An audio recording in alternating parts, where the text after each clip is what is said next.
Good morrow, ladies and gentlemen. In today's session, we continue our magical little tour of Europe as we visit England and meet its very well known and important monarch, Queen Elizabeth I.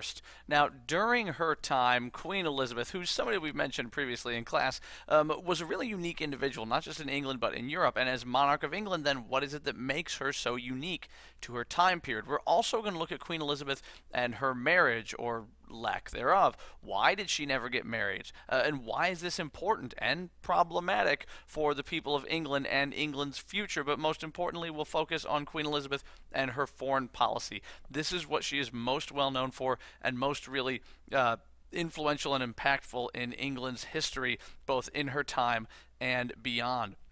Specifically, her use of diplomacy. Why was that so important for England? And the way that she utilized the balance of power in order to help strengthen England's role in foreign affairs. So, Queen Elizabeth is the subject of today's session. Those are the essential questions. That's what we'll be talking about. So, without further ado, let's go ahead and begin.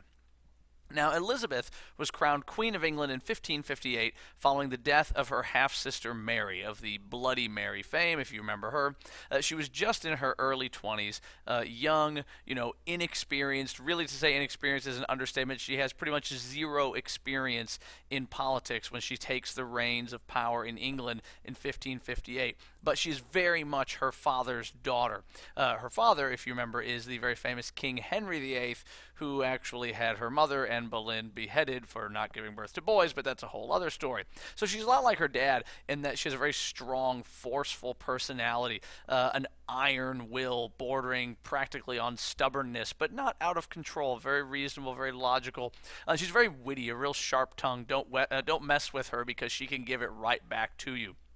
All these characteristics really caused sparks to fly between her and Parliament, especially early on when they were really expecting kind of a wishy-washy, easy-to-influence woman to be sitting on the throne. And ultimately, she becomes a very, very powerful individual, but she uses her authority for the common good of all her people, which earned her immense loyalty, practically unbending loyalty among her subjects, which makes her one of England's best, most important, and most popular monarchs. Now, Elizabeth is very unique for her time. We must remember that during this time period, politics is a men's game. Government is a men's game. And so, in a world in which politics and government are dominated by men, she is a woman with incredible power and incredible influence. This is like a woman breaking through into men's professional sports. Think Danica Patrick on the racing circuits. It's really unique, and it's very different that you have a woman of such great power and influence in a world that is generally dominated by men. But she is not an absolute monarch. That is important to remember. All these other folks that we're looking at here in this unit are absolute monarchs. She is not, because England is a limited monarchy. Remember that Parliament, the Magna Carta, these things exist to limit the power of the monarchy in England. And so although Elizabeth is very powerful, she is not an absolute monarch. Parliament, the Magna Carta, really put reins on the strength of the monarchy in England.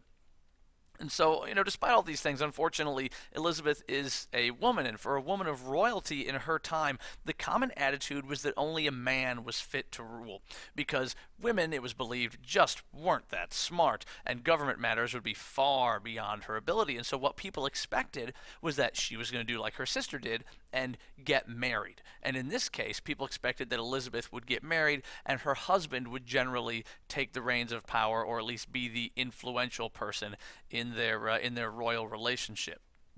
But Elizabeth bucks the trend, and she refuses to get married. She never gets married during her entire reign in power. And this is really for three reasons. First, Elizabeth had learned from the mistakes of her sister Mary. I mean, if you really think about it, the pool of eligible people that she could potentially marry would be a foreign ruler, a foreign prince of some kind, an English nobleman, and that's really kind of it. I mean, the options are pretty limited. And see, she learned from the mistakes of her sister Mary, who, if we recall from a previous session, had married King Philip II of Spain. And marrying a foreign prince could mean that that foreigner would have influence over England. Remember, Philip was not technically king of England, but he had a lot of influence over Mary and her decision making. And the English people simply would not tolerate that again. So a foreigner is out of the question. And it's not to say that Elizabeth didn't have suitors. She had plenty of foreign princes who wanted to marry her because the throne of England would really be a great prize. She's like the most eligible bachelorette in Europe. So what is her other option? All right, an English nobleman. But she didn't want to go that route either because she was afraid that marrying an English nobleman would cause, jealousies and petty political difficulties among the English nobility. Because, who do you marry? You choose this guy, then the other guy's mad you didn't marry him. Well, I've got more wealth, I've got more power. Hey, I'm better looking, I got a stronger chin. Who knows, for whatever reason. But she's afraid that if she marries another English nobleman, this is going to cause jealousies among the English nobility, which would cause problems for England, and she simply would not have that. And third, probably the simplest and most direct to the point, she just didn't want to give up her power. Because if she does get married, if she does marry someone, the assumption is that her husband would rule and hold the reins of power. And she was not going to give up that power. Her half-sister, her half-brother, her father, her grandfather had been the monarchs of England, and she was not about to get married and give up her reigns of power, what was belonging to her family dynasty. Anyway, she wasn't going to get married. She wasn't going to give that stuff up. So she simply does not get married. And that's fine and dandy, but this is going to create a huge problem. Because since Elizabeth never got married, it means Elizabeth never had any kids. And because she never had any kids, this brings us an even bigger question. With no heirs, who will rule England after Elizabeth dies? That's going to be a big question and a very, very big problem in the future, which ultimately will create even bigger problems for England in the long term. But that's another story for another day. Now, Elizabeth is obviously very important, very influential. She's in power for a very long time and does a lot of very important things that are going to change England domestically. But that's not our focus. We're focusing foreign policy here. And so of all of these achievements that Elizabeth has as queen, the most important and most lasting, especially in terms of England's future development as a world power, come through her skillful use of foreign policy. See, by the time Queen Elizabeth comes to power, England is kind of a backwater in a lot of ways. They've lost all of the possessions that they used to have on the European continent. Gone are the days of, William the Conqueror. Gone are the days of King Richard the Lionheart, even, when England controlled half of what is France. All that stuff is pretty much gone now. And England is in no way strong enough to try to get that territory back. So England is just an island an island nation that lacks resources, an island nation that really in a lot of ways finds itself very, very much in debt, and so she has to craft a foreign policy to suit a small island nation. And so to that end, Elizabeth has several things that she needs to consider when crafting her foreign policy.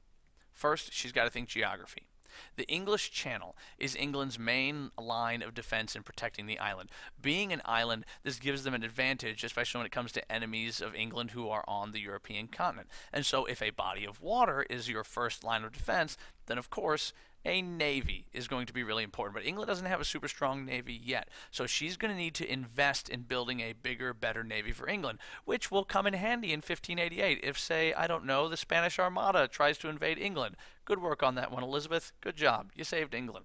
Now, she's also very much aware that the enemies that England has on the continent in the form of Spain and France, hey, Spain, didn't we just talk about them, are posing the greatest potential threat to England. And if Spain and France ever formed an alliance against England, then England would not be able to defeat their combined force. So she knows that England is not going to be able to settle all of its problems through military means. Because England is limited, because England is small, they're going to have to play a different game. Defend yourself when you have to, but they're going to have to play a different game and rely very heavily on diplomacy. That's precisely what she does. She relies very heavily on diplomacy. And the most important aspect of Elizabeth's diplomacy and foreign policy relies on maintaining the balance of power in Europe. Now, in foreign policy, the concept of balance of power refers to the relationship between nations in which they make alliances or other systems with each other so that they can maintain a power that is equal to or in balance with their rivals. You don't want to let your rival countries become more powerful than you, because if they're more powerful than you, then that means they can potentially attack you. People are less afraid, or countries are less afraid of attacking someone that they know is weaker than them. So you have to try to maintain through alliances a strength that is equal to your enemies. Thus, no one nation can overpower any other nation. In peace times, maintaining the balance of power is intended to prevent war. I'm not going to attack you if I know you have a power that's equal to mine. But if you're weaker than me, then I could attack you and know that I'm going to win. I'm not going to start a fight unless I know I can win it. In peace times, it's intended to prevent war. But in war times, having these alliances, the balance of power, is intended to strengthen you against your enemy, because you can't always avoid war, as history has shown us. That's a little bit of a complex explanation, but let's try to explain it, a little bit different, okay? So let's say that we've got, one nation that becomes more powerful than a second weaker nation. Right? So let's take Spain, for example. With all of their great wealth, perhaps King Philip II purchases a gamma ray emitter, and then there's some kind of experimental accident that gets him Incredible Hulk special powers. And every time he becomes angry, he turns into the Incredible Hulk. And what makes Philip incredibly angry? Protestants. Protestants make him very, very angry. And there's all those Protestants in the Netherlands. Oh, those poor Dutch Protestants. Well, clearly Spain is much more powerful than the Netherlands. And so the balance of power tips in the favor of Spain. Spain is much more powerful. In war, they could overpower the Netherlands. Like, say, if the Netherlands declared independence and there was a war being fought between the two of them, right? So the balance of power is clearly in the favor of Spain. And so a third nation comes in to ally with the weaker nation to reestablish the balance of power. In this case, England. As we know, that's the way the historical story worked out, is that the English sided with the Dutch. That's Elizabeth using the balance of power. That third nation comes in on the side of the second weaker nation to even out the balance. And this is the role that England always played. England always operated as that third nation, constantly changing alliances in order to keep other countries from becoming too powerful. England by itself is not necessarily a force to be reckoned with, but England is like the wild card. They're constantly changing alliances. They on their own are not a power, but England can change the balance of power and influence the power structure of Europe based on who they ally with. And in this way, even though England is not incredibly powerful, Elizabeth keeps England with a major important role in European foreign affairs because of their constantly changing alliances, keeping the balance of power intact and giving England an influence in foreign affairs. And we could see this through the examples of foreign policies and foreign actions during her time. For example, under Elizabeth, both England and Spain were rivals of the French.